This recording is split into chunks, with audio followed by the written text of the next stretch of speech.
यदि a plus b plus c बराबर होगा 0 तो हमारा a cube plus b cube plus c cube बराबर होता है 3abc।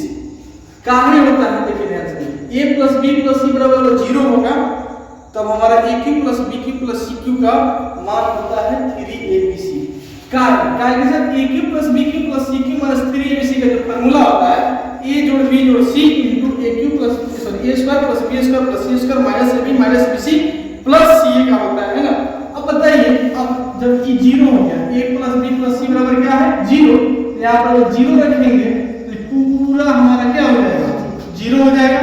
और जब इसका मतलब क्या होगा a plus b plus c cube minus 3abc बराबर क्या हो गया 0, इसलिए हमारा a cube plus b cube plus c cube चल जाएगा इधर तो क्या हो जाएगा 3abc।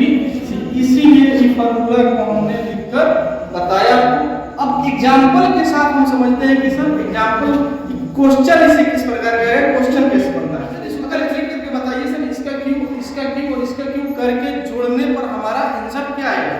तो भाई साहब या तो आप 7 का क्यूब याद होना चाहिए, नहीं तो गुना करके निकालिए, फिर 15 का क्यूब याद होना चाहिए तो गुना करके निकालिए, फिर 8 का क्यूब याद होना चाहिए नहीं तो गुना करके निकालिए, और फिर उसको जोड़कर देखिए कि आ रहा है कि नहीं, आंसर कितना आ रहा है। 7 का कितना होता है 7 का होता है 243, 343। इसी तरह 15 का क्यों होता है कितना होता है क्यों होता है 512, 3375। अब इसको क्या कीजिएगा जोड़कर देखिएगा तब उसके बाद आंसर आएगा।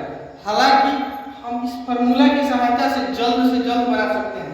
कैसे, तो देखिए इसको जोड़ना घटाना फिर कैलकुलेट करना, जो आएगा आंसर कैसे देखते हैं 2, यानी कि सर हमारा कितना आ गया -2520। थोड़ा सा कैलकुलेशन करने में दिक्कत होगा हमको, क्योंकि सर जब तक इसका क्यूब याद नहीं रहेगा तब तक हमसे सवाल नहीं बन पाएगा। इसलिए सर इस फार्मूला की सहायता से हम भाई से बना सकते हैं। कैसे देखते हैं, देखिए इसको सबसे पहले क्या करना है sir, a plus b plus c जोड़ कर देख लीजिए। a की जगह क्या दिया है, ये दिया है, b की जगह ये दिया है, c की जगह ये दिया है। तीनों को जोड़ कर देखिए सर कितना आ रहा है 0 आ रहा है कि नहीं।